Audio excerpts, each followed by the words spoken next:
Moi, on a besoin d'État. C'est ce que vous pensez. Non, mais... Mais pour moi, non, une société même homogène a besoin d'État. Hein. Non.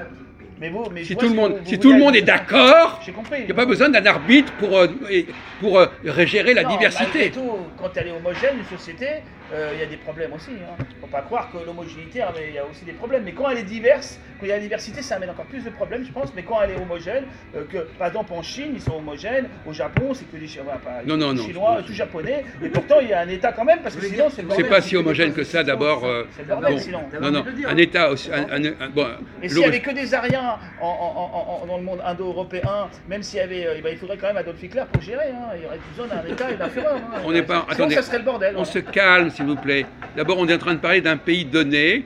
Hein. Bon, on n'est pas en train de parler d'Ariens ou de Sémites. On est dans un pays donné qui a la même culture. C'est ça. C'est le fantasme d'ailleurs de la gauche. Hein. Au fond, ils veulent. Tenez, ils veulent une société où les gens soient exactement pareils, hein, soient complètement assimilés, semblables. Hein. Et à ce moment-là, évidemment, le besoin de hiérarchie, le besoin d'État, il est secondaire. Il y a le dépérissement de l'État. Bon. Et inversement, si vous acceptez une société compliquée, diverse, avec des populations différentes, le problème de l'État, il devient incontournable. Vous comprenez ça? Oui, je vois votre avis. Bon, non mais je veux dire, c'est pas mon point de vue. D'après la marche de l'histoire, le progressisme de gauche, on va vers un monde sans, qu'ils appellent la fin de l'histoire, il n'y a plus d'État normalement. Eh bien justement. Voilà. Donc à la fin, normalement, d'après eux, il n'y aura plus d'État. Eh bien c'est ce que je suis en train de vous dire, mon vieux. Il y aura quelque chose qui ressemble avant le péché originel quand il n'y avait pas d'État. Mais ça sera après, non, mais ça, avec encore le péché originel, mais sans État. J'aimerais bien voir cette période de temps, j'aimerais bien voir comment ça tourne. D'accord, bon. C'est intéressant d'entendre ça. Non, mais sûrement qu'il y aura quelque chose qui ne va pas lier à l'absence d'État, et peut-être que la puce dans la main ou sur le front pourront réguler les gens. Tu seras peut-être le premier cobaye pour ça, non? Espérons que je serai dans la résistance en dehors. Qu'est-ce que t'en penses? On verra. On verra bien. Je suis un super laboratoire, mon petit, t'inquiète pas, ça va s'arranger. Attendez, ce débat sur l'État, ça concerne le débat entre la gauche et la droite. Alors, on va vous interroger maintenant sur cette question-là. Est-ce que pour qui c'est le plus important, l'État? Pour la gauche ou pour la droite? Apparemment pour la droite, ça devrait être pour la droite. Et je suis pas sûr. Je suis pas sûr que. Et pourquoi pour la droite? Parce que c'est des conservateurs. Non. Arrêtez. Parce qu'il y a une société plus homogène. Pour qui? Pour la droite. Non, la société de la droite est hétérogène. Vous êtes à côté de la plaque. Parce qu'eux, ils veulent une société plus homogène. Non, c'est le contraire. C'est la gauche qui veut l'homogénéité et la droite qui veut la diversité. Ah d'accord. Jean-Paul, tu as raison, l'homogène. Bon, donc là, vous avez surtout on en a parlé. Répétez-moi ça, c'est la droite qui veut la diversité et la gauche, c'est la gauche. Oui. D'accord. Bon, on va vous expliquer ça, mon vieux. Hein. J'ai une chose qui m'échappe, mais bon. Non, mais pourtant on en a parlé. Comme disaient les flics dans le temps, on va te faire passer le bout du peuple. La diversité. La diversité, ça veut dire quoi la diversité? Par exemple, l'Union européenne, c'est la diversité. Bien sûr. Un empire colonial, c'est la diversité. Bon. Voilà. Et à partir de moment, il faut de la laïcité, il faut de l'État pour gérer cette diversité. Bon. Si on se replie, comme a fait De Gaulle, sur la métropole, sur la chrétienté, on diminue la diversité. Oui, et puis on perd la diversité aussi. Bon. Mais De Gaulle, il n'était pas de gauche. Écoutez, je suis désolé, c'est un raisonnement de gauche. Ouais. Sauf... Il y en a qui disent qu'il était de gauche. pas le droit d'être de gauche. C'est possible qu'il était de gauche. Non mais c'est un réflexe de gauche. Ouais. Je veux que les gens soient pareils. Bon. Oui, la gauche, elle veut l'égalité. Voilà, elle veut l'égalité et elle veut aussi, quelque part, elle ne veut pas la hiérarchie. Or, la hiérarchie, c'est l'État. Et si tout le monde est pareil, il n'y a pas besoin d'État. Bien sûr. Donc, Exactement. il n'y a pas besoin de hiérarchie. Exactement, j'arrive. Et à partir du moment, S'il n'y a pas d'État, il n'y a pas de hiérarchie. d'ailleurs une expression, un adage classique, diviser pour régner. Voilà. Qu'est-ce que ça veut dire cet adage? Voilà. Ça veut dire qu'on divise pour régner. Non. On fait la diversité pour régner. De la diversité.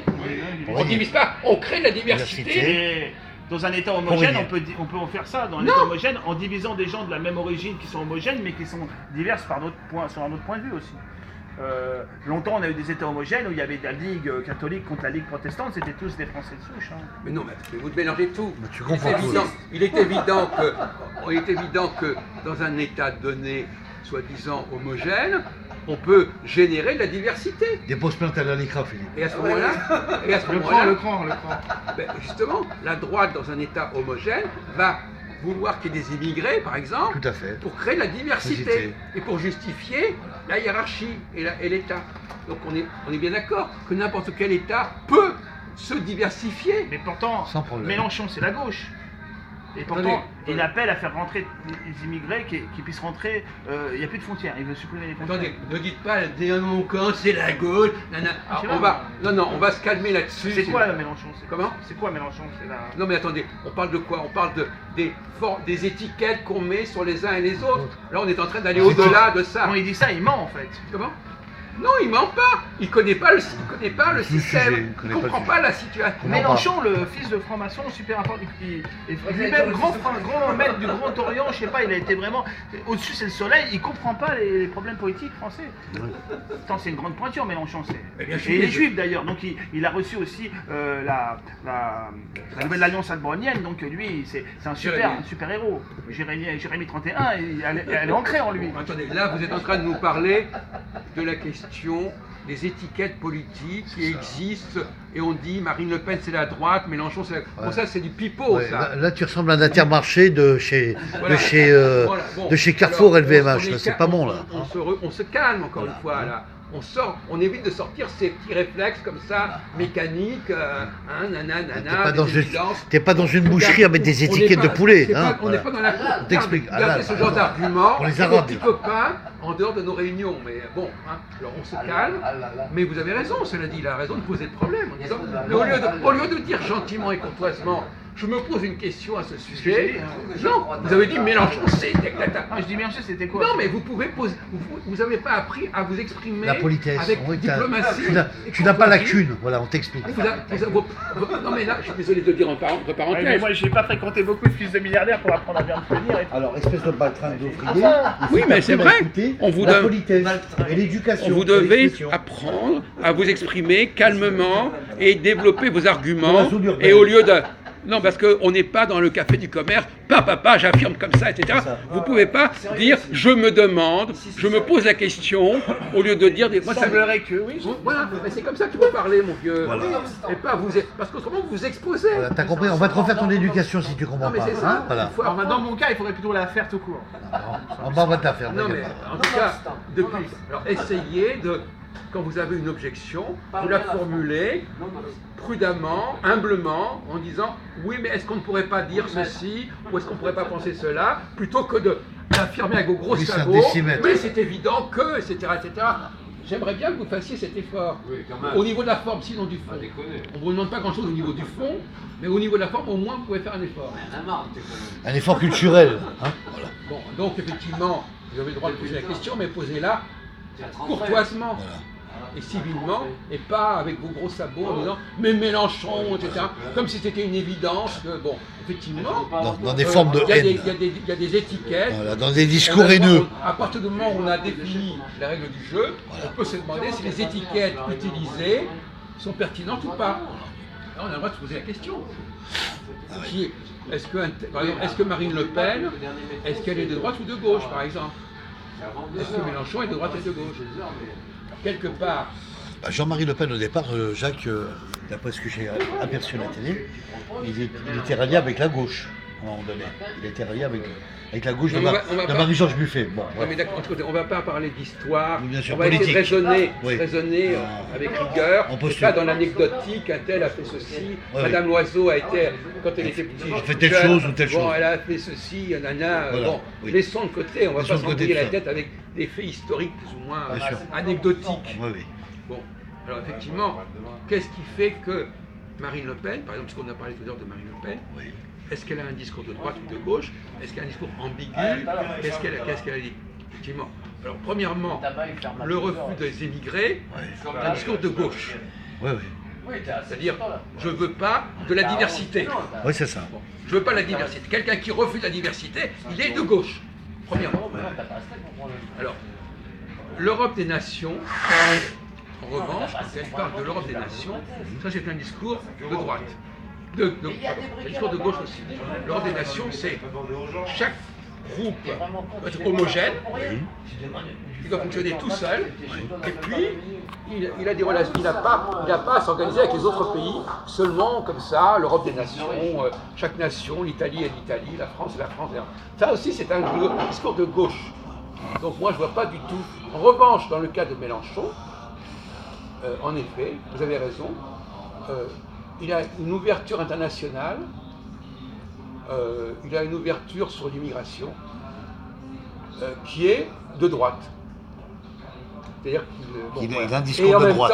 Et en même temps, même je ne connais pas exactement sa pensée politique, mais l'État doit être assez fort, etc. Il fait des vidéos sur YouTube, souvent il donne plein de... Oui, non mais d'accord, mais je n'ai pas encore compris exactement où il en était, je ne suis même pas sûr qu'il ait ça lui-même, peu importe. Mais voilà, donc la conclusion sur ce débat, c'est qu'effectivement, Macron en revanche, lui aussi, effectivement, on peut dire qu'il est de droite. Oui. Il est ouvert à l'Europe. Donc il fait une politique de droite, je suis d'accord. Il croit qu'il doit y avoir un État fort qui va gérer cette diversité. Voilà. Mais il ne refuse pas la diversité. Parce que celui qui... On parlait de capacité de rassembler. Bien sûr. Eh bien, le rassembleur, c'est quelqu'un qui sait gérer la diversité. Exactement, ouais. Bien sûr. Donc un mauvais rassembleur... Il ne sait pas gérer la diversité. Il va fuir la diversité. Il va dire, je veux pas de diversité. Il ne sait pas gérer la diversité. Il ne saura pas le faire. Voilà. Donc, voilà, c'est ça le problème. il va se bloquer. Donc c'est pour ça que la gauche, que Marine Le Pen n'est pas de droite, parce que si elle était de droite, elle aurait une capacité de rassemblement des diversités qu'elle n'a pas. Ce qu'elle n'a pas, ouais. Ce qu'elle n'a pas su faire ou qu'elle n'a pas fait. Donc en réalité, le paradoxe, c'est que Marine Le Pen, c'est la gauche, et Macron, c'est la droite. Ouais. Et d'ailleurs, c'est ce qu'ils disent. Oui, c'est ça. Et Mélenchon, c'est... Les discours sont ça, tu as raison. Le nationalisme, c'est un discours de gauche. De gauche, voilà. Le nationalisme, ça veut dire qu'on veut une nation unie, Unique. où il n'y a pas de différence, il n'y a pas de diversité. Donc le fascisme, c'est la gauche aussi. Pourquoi? Oui, le fascisme, c'est la gauche. On se calme. Le fascisme, c'est la gauche. Pourquoi le fascisme, c'est la gauche? Parce que les premiers fascistes étaient tous de gauche. D'accord, oui, bien sûr. Et Hitler, d'ailleurs, national-socialiste, c'est parti de gauche. Sauf que, évidemment, quand il a commencé à gagner des élections, à gagner des batailles... Pourtant, dans les livres, c'est marqué, ils sont d'extrême droite. C'est marrant, ça. Non, mais vous pouvez dire ce que vous voulez, peu importe. Non, mais dans les livres que... Non, mais toi, tu confonds parti politique et tu n'as pas compris le tact des discours politiques. C'est ça qu'il est en train d'expliquer, Jacques. Bon, enfin, peu importe. Donc les gauchistes, c'est des gens d'extrême gauche qui crient fascistes aux autres. Mais ils sont d'extrême gauche. Mais ils crient fascistes. Alors qu'ils sont fascistes. Des fascistes qui crient fascistes. Non, non. Les fascistes... on va y préciser sur quoi. Les fascistes, ce sont des gens qui croient à un État fort. Un État fort. Un État unique. Un État fort, capable de gérer de la diversité. C'est ça. Donc effectivement, moi par exemple, si je dis, c'est le paradoxe, je peux dire je suis pour la diversité, je suis pour qu'il y ait des immigrés, des musulmans, etc. Voilà. Mais à condition que j'ai un État fort. Des étrangers, mais avec un État fort. La diversité justifie l'existence de l'État fort. L'État fort qui permet de contrôler la diversité. Délégitime la notion d'État fort. Des populations étrangères, c'est ça. Alors comment on va faire pour avoir à la fois de la diversité et la fin de l'histoire sans État? C'est une contradiction, on va avoir du mal. Absolument. Comment on va résoudre ce problème? Non. Il faut que quelqu'un qui soit de la communauté juive règle le problème. Je n'ai jamais dit que c'était un idéal, ni un objectif. Désolé, c'est vous qui le mettez en avant. Voilà. J'ai jamais dit ça. Tu exprimes tes arguments là actuellement. Non, je n'ai jamais dit ça. Non. Parce que ça voudrait dire qu'il y a une disparition des Juifs, par exemple. Exactement, ça n'a pas de sens. Si vous voulez une homogénéité.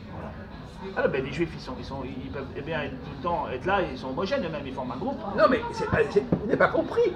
Il s'agit de la présence des Juifs. On l'a dit plusieurs fois. Oui, on a dit que les Juifs, c'est mieux dans un empire que dans une nation. Oui, on sait bien. Bon alors, donc ne parlez pas de suppression. Donc justement, l'idéal c'est au contraire un monde où on sait gérer la diversité, on sait rassembler par-delà les clivages et par-delà les frontières. C'est pas la diversité, c'est pas la diversité, c'est au contraire le renforcement de l'État. Ouais. Donc c'est en contradiction avec les théories de fin de l'histoire. Là. Pourquoi? Parce que les doctrines utopistes de fin de l'histoire, il n'y a plus d'État. Donc je ne sais pas comment ils vont réussir à avoir ça sans État. Peut-être qu'ils vont trouver des solutions. À la fois la diversité et plus d'État à la fin de Non, l'histoire. c'est impossible. Non, c'est impossible. L'État trouve sa légitimité dans la diversité. Si on suit Hegel et toutes ces théories Jacques, je vais juste lui poser une question pour moi. Jean-Paul, quel est le rôle du chef de l'État actuellement? Quel est son rôle en tant que président, son fonctionnement de président? Qu'est-ce qu'il fait exactement? Je t'écoute. Son travail, c'est de s'occuper principalement de l'international et des relations entre la France et l'étranger. D'accord. Alors, s'il s'occupe de l'international, forcément, ce qu'il dit Jacques, c'est logique. Il y a forcément de la diversité, puisqu'il est rallié avec des pays européens. C'est la par fonction. exemple, Même en chef d'État, Non, laisse-moi finir, il réunit des G20, 200 chefs d'État des pays du monde entier. Donc forcément, il y a une diversité qui s'instaure dans les secteurs politiques. T'as Ouais, c'est compris? extérieur. Là. Oui, par mais exemple, c'est extérieur et à la fois intérieur. Regarde, les souverainistes, ils sont contre la Commission européenne. Voilà. Bon, c'est bien ça. Exactement, Donc, ils Jacques. veulent Souverainiste et contre l'Europe. Ils veulent que justement chaque pays se gère tout de son côté, dans son coin. Voilà, dans son autonomie pour qu'il n'y ait personnelle. pas la justification d'une commission qui coiffe le reste. Voilà, c'est tout. Ils veulent qu'il y ait des structures homogènes pour casser l'idée d'un État Voilà. européen. Européen. Et inversement, quand on veut créer des dynamiques et des synergies entre les États européens, on est obligé d'élaborer une fédération, un État fédéral fort. Je crois maintenant, enfin, ils veulent surtout l'Europe des nations, c'est-à-dire ils veulent quand même quelque chose de supra-étatique, mais en même temps, pas comme maintenant. Ils veulent qu'il y ait moins de pouvoir, que les États soient plus maîtres d'eux-mêmes. Voilà. Mais bien sûr, puisque par définition, chaque État va quand même être replié sur lui-même. Et donc il n'y a pas besoin d'État, puisqu'il n'y a pas besoin de gérer la diversité. Ils veulent que le principe de subsidiarité s'applique de manière... Voilà, donc on est d'accord là-dessus. Donc effectivement, on va couper là-dessus. Donc vous comprenez, vous avancez.